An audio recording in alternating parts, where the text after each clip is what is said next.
Ini dapat nama dari kakakku. Tentang usahamu nih. Karena inspirasi banget ya buat mahasiswa, buat kamu yang gabut-gabut banget di rumah. Ini subscribe aja buat kamu semuanya. Dinus FM on screen.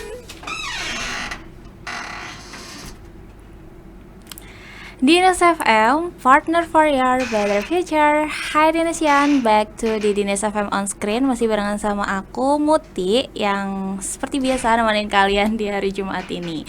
Nah, kali ini kita sudah berkesempatan dan ketemu langsung sama salah satu narasumber kita hari ini, mahasiswa berprestasi asal Udinus dari program studi Sistem Informasi. Langsung aja kita sapa Kak Hendriansyah. Halo, nyapa dulu dan Dinusian. Halo.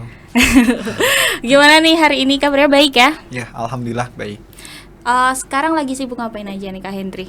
Sekarang lagi sibuk bimbingan Pilmapres tentu karena di minggu ini kita akan ada pembekalan di Magelang dari LLDikti 6 yang nantinya akan maju ke tahap nasional, dan kesibukan lainnya mungkin sekarang lagi jalanin perusahaan dengan nama PT Cipta Karya 1 Indonesia Maju dengan Business Culture Academy. Wah.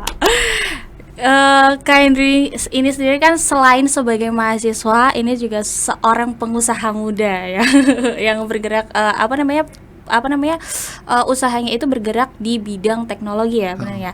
Nah, ngomong-ngomong tentang kesibukannya, sekarang ini lagi sibuk di Pilmapres. Nah, alhamdulillahnya sekarang Kak Hendri ini sendiri maju mewakili Jawa Tengah dan Udinus maju ke Pilmapres 2022 di tingkat nasional ya. Yang sekarang lagi sibuk untuk bimbingan dan pengarahan. Yang hari apa Kak nanti pembekalannya?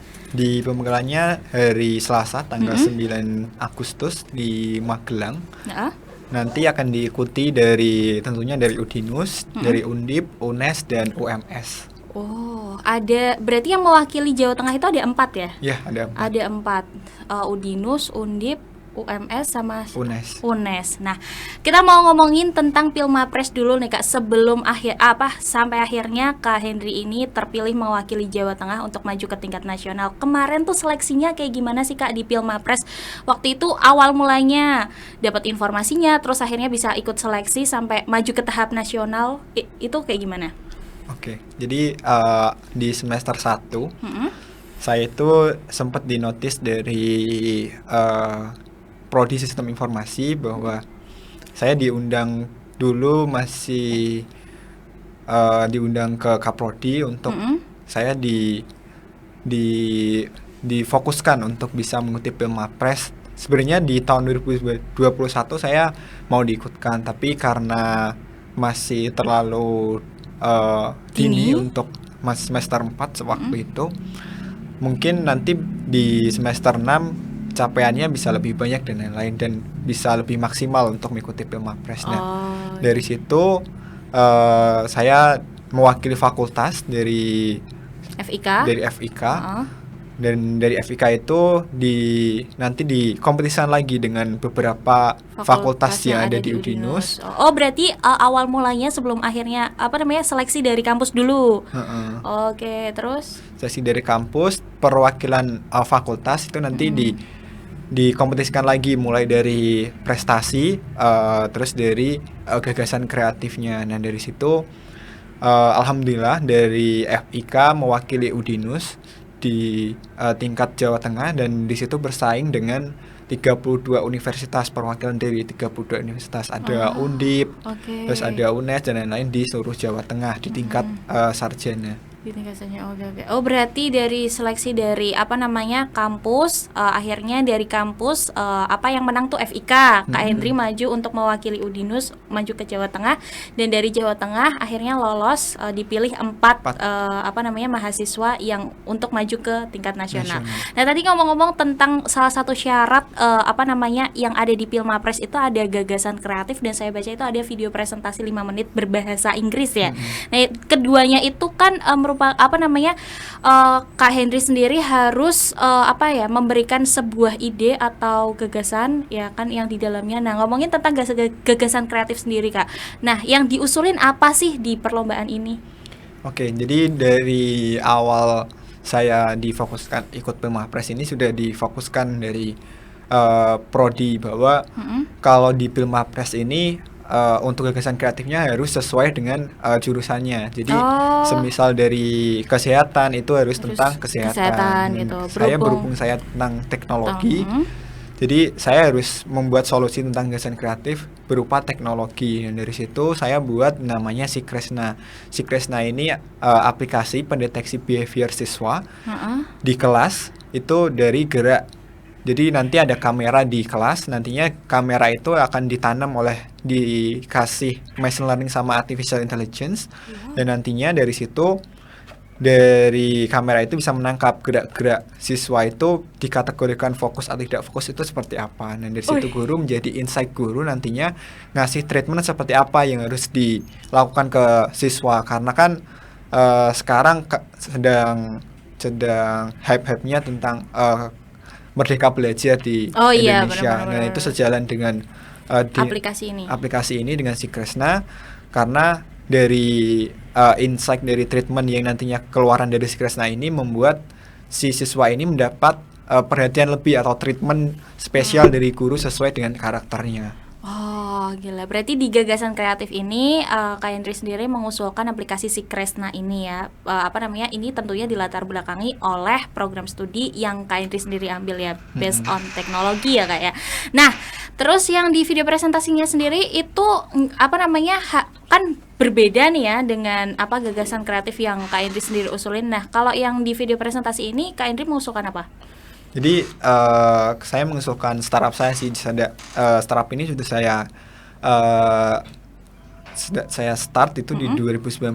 Nah dari situ Culture Academy ini ya. Culture Academy. Okay. Nah dari situ itu relate dengan, karena kan di video presentasi itu harus menyelesaikan masalah SDGs di Indonesia, Sustainable Development Goals. Dan dari Culture Academy ini memenuhi untuk menyelesaikan SDGs itu. Jadi pertama dari kualitas pendidikan, terus kesenjangan ekonomi. Dan dari situ Culture Academy diajukan untuk Pilmapres, dan respon dari juri-juri kemarin dari seleksi wilayah sangat mengapresiasi bahwa ada mahasiswa yang bisa sampai ke Jakarta, bisa sampai ketemu investor dan lain-lain. Wah, berarti aplikasi yang udah ada sejak tahun 2019 yang didiriin oleh Kak Hendriansyah sendiri ini yang kemudian diusulkan di Pilmapres 2022 ini. Nah, ngomongin tentang Culture Academy, ya sebelumnya mungkin Dinosian yang selalu ya ngelihatin live podcastnya Dinus FM on screen barengan sama mahasiswa berprestasi yang lainnya. Kemarin tuh sebenarnya kita sudah berkesempatan dengan partner bisnisnya Kak Hendriansyah sendiri, mahasiswa Udinus juga, Kak Rachel ya, yang ikut dalam Culture Academy juga. Nah, sekarang kita langsung nih ketemu sama CEO dan foundernya dari Culture Academy sendiri. Nah, boleh diceritain sedikit dong Kak Hendri, sebenarnya Culture Academy itu apa sih gitu? Jadi Culture Academy itu basically tentang kita platform education technology, kita ngebantu UMKM di Indonesia untuk naik level, dan nantinya kita end goal kita adalah untuk mereka bisa ekspor. Ini sejalan dengan G20, jadi Indonesia menjadi tuan rumah G20, dan alhamdulillah kemarin saya menjadi delegasi dari Y20, Youth20.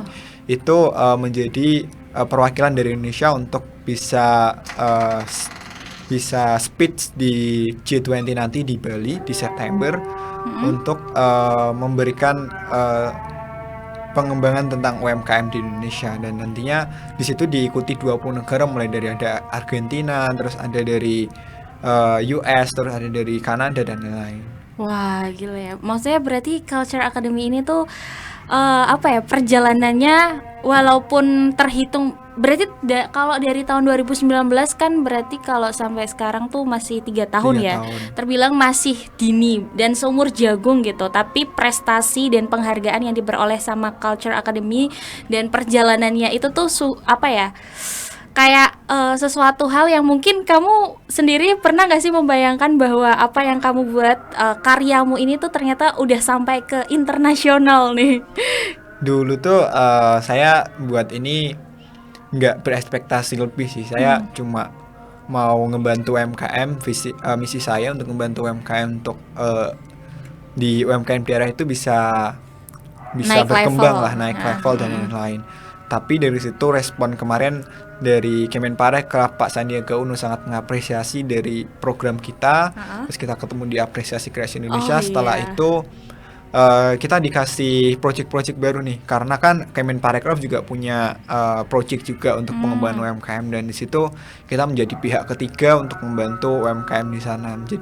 Diajak untuk project pengembangan UMKM di setiap daerah, mulai dari Jawa Tengah sampai nanti ke Pulau Papua sampai ke Sumatera. Oh, nah berarti waktu itu di apa namanya di event apresiasi kreasi Indonesia yang apa namanya dari event itu tuh Pak Sandiaga Uno, Menteri Pariwisata Ekonomi Kreatif Indonesia, yang akhirnya notice nih Culture Academy. Nah waktu itu sebelumnya tuh sampai akhirnya kalian bertemu di apresiasi kreasi Indonesia tuh emang sebelumnya udah notice dulu apa ketika kalian di situ baru Pak Sandi tuh notice? Jadi dulu tuh sebelum ketemu Pak Sandi langsung gitu kok, kita ketemu sama deputinya. Deputinya udah notice bahwa ada sebuah platform pengembangan UMKM tentang edutech untuk pengembangan UMKM, dan dari situ kita diundang ke Apresiasi Kreasi Indonesia itu untuk bertemu langsung dengan Pak Sandi dan ngobrol langsung, dan beliau sangat mengapresiasi. Dan dari situ, sebelum dari situ saya sempat ketemu sama menteri dari Kemenko UKM, dan itu kan punya relasi ke Mbak Putri Tanjung dan lain-lain. Dan di situ saya ketemu di situ, dikasih relasi ke sana, dan ya kita di connecting the dots sih dari awal sampai akhir, dibantu oleh orang-orang hebat di pengembangan UMKM. Wow, ya berarti kayak sampai ke apa namanya Pak Menteri Menparekraf Indonesia sampai ngenotis Culture Academy ini salah satu apa ya aplikasi yang dampaknya itu kena banget nih di masyarakat ya. Nah ngomong-ngomong tuh udah berapa UMKM nih yang gabung sama Culture Academy? Oke, sekarang kita kita sudah membantu lebih dari 2.000 UMKM Indonesia. Untuk 1.000 UMKM-nya sudah berhasil ekspor, mulai dari produk kria, herbal, makanan, dan lain-lain. Di situ ternyata banyak sekali potensi UMKM Indonesia. Di samping itu kita telah bekerjasama dengan beberapa partner, mulai dari Kemenparekraf tadi, terus ada dari pihak logistik. Jadi logistik itu ada dari Alibaba, terus ada dari logistik kayak pengiriman barang kontainer, terus kerjasama sama partner dan lain-lain. Itu ngebantu startup kita lebih maju lagi untuk berkembangnya lebih cepat untuk scale up-nya. Wow, ada Alibaba Group juga yang tadi kamu sebutin. Nah, apa namanya kan di Culture Academy ini sendiri berarti udah berhasil membantu 2.000 lebih UMKM yang apa namanya berhasil naik level ya kan. Nah, untuk pasti kan di luar sana masih banyak dong tentunya ya. Apalagi di Indonesia itu kita tahu sendiri bahwa UMKM itu enggak cuma 2.000 doang, pasti lebih dari itu. Nah, buat UMKM yang lain yang mungkin pengen gabung ke apa namanya Culture Academy sendiri, itu mekanismenya tuh kayak gimana sih caranya? Oke, jadi para UMKM Indonesia bisa berkunjung ke website resmi kita di cultureacademyindonesia.com, dan nantinya di situ mereka bisa daftar mengajukan idenya atau produknya. Dari situ dari tim kami akan melakukan kurasi, dan dari kurasi tersebut kita akan pilih UMKM yang memiliki potensi untuk kita bisa ekspor, membantu mereka untuk ekspor. Dan dari situ gak hanya kita bantu dari segi ekspor saja, tapi kita ngebantu dari segi pelatihannya, gimana packaging produknya, gimana. Nah, pelatihannya tuh sama siapa nih? Jadi kita ada beberapa mentor, ada super mentor dari Pak Kemenparekraf langsung, dari Pak Sandiaga juga. Oh, berarti ada. Pak Sandiaga Uno tuh langsung memberikan kontribusinya ya untuk para UMKM ini di apa namanya di sesi pelatihannya sendiri ya. Terus ada Mbak Putri Tanjung, terus ada dari mentor-mentor yang ahli di setiap bidangnya, kayak kemarin ada dari luar pun juga, dari untuk mereka bisa ngasih knowledge gimana kondisi market di luar itu seperti apa. Ternyata saya ngelihat kondisi produk ekspor dari Indonesia itu ternyata laku banyak di internasional, tapi karena kan produktivitas di UMKM Indonesia masih sangat kecil, dan dari situ tidak bisa memenuhi demand yang dari luar. Jadi karena itu kita harus membuat UMKM ini lebih produktivitasnya masih lebih cepat dan lebih berkualitas. Oke. Nah, mungkin buat teman-teman UMKM yang masih punya bisnis cuman kayak masih bingung ya apa namanya alur marketnya itu kayak gimana, bisa gabung dengan Culture Academy, langsung dikunjungi aja websitenya. Nah, Culture Academy ini sampai dinotis sama Kemenparekraf, terus tentunya tak lepas dari beberapa penghargaan dan pencapaian yang udah didapatin. Nah, penghargaan yang paling berkesan nih dari Culture Academy menurut kamu sendiri apa sih? Kalau dari nasional kemarin, to be honest, dari Apresiasi Kreasi Indonesia, kita di situ dapat opportunity sangat luar biasa, mulai dari diajak kerjasama sama Kemenparekraf, terus kita dibukakan opportunity. Jadi dulunya UMKM untuk izin produk BPOM atau merek itu membutuhkan waktu yang cukup lama, dan kalau dari Culture Academy kita menjadi pihak ketiga perantara untuk membantu. Pemerintah itu punya program apa sih? Jadi kita menjadi jembatan antara pemerintah dengan UMKM, karena banyak UMKM di daerah-daerah itu tidak tahu program pemerintah itu seperti apa. Karena kan kayak Kemenparekraf kemarin ngasih pendanaan ke UMKM, tapi masyarakat UMKM di daerah nggak banyak tahu. Nah, dari situ sebenarnya kita bisa menjadi pelopor untuk UMKM ini bisa lebih aware tentang informasi-informasi yang ada di pemerintah. Oke, itu penghargaan di tingkat nasional ya. Kalau di internasional apa tuh? Ya, kemarin yang terakhir kita terpilih menjadi di Global Student Entrepreneur Awards. Kita mewakili Indonesia untuk bertanding di internasional dari finalisnya 35 negara di seluruh dunia. Dari Asia itu perwakilannya dari Indonesia, Filipina, Kamboja, Thailand, terus India, terus China, Jepang, Korea, dan dari 8 itu nanti disatukan lagi di Eropa dan US.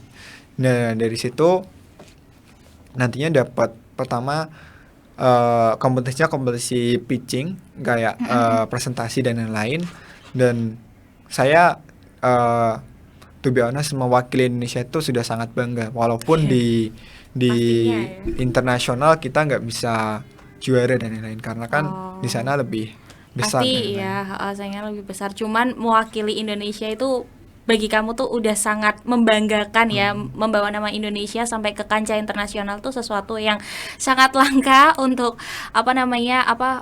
seusia Mas Kaindri sendiri masih menjadi statusnya masih mahasiswa, cuman udah jadi CEO, founder sebuah platform yang ternyata tuh membawa impact besar ke UMKM sendiri. Nah, ini kan sebuah prestasi yang cukup membanggakan ya. Dukungan ini pastinya tak terlepas dari dukungan kampus dan peran Udinus membantu Kaindri sendiri sampai Culture Academy itu maju ke kancah nasional, internasional, dan kamu diikut sertakan dalam Pilmapres 2022 ini. Nah, gimana sih dukungan kampus sendiri buat kamu sendiri secara pribadi dalam berkontribusi di Culture Academy ini? Kalau dilihat dari kontribusi sangat saya punya utang budi ke kampus ini, karena kan dari kampus ini saya dibantu luar biasa, mulai dari dosen, dari guru, terlebih dari guru pembimbing, dosen pembimbing saya, Bu Erika Devi Udayanti. Beliau yang mengarahkan saya sejak semester 1 sampai yang membuka jalan saya bisa sampai pada titik ini. Nah, di samping itu juga dari civitas-civitas seluruh kampus di Udinus, mulai dari Bu Kusni, terus dari Bu Etika, terus dari Pak Rektor dan lain-lain, itu sangat membantu membantu saya terlebih untuk bisa mencapai pada titik ini. Beliau sangat-sangat aware, sangat-sangat merangkul, dan saya boleh bilang di kampus ini saya bisa belajar banyak dan bisa mendapatkan kesempatan yang luar biasa karena dari Universitas Dian Swantoro. Wow. Berarti peran besar kampus itu tuh ternyata membawa pengaruh yang besar juga untuk kamu dan Culture Academy sampai di tahap ini. Pastinya kampus juga berbangga karena mahasiswanya itu memiliki prestasi sampai dengan di kancah internasional, itu sesuatu yang membanggakan sekali.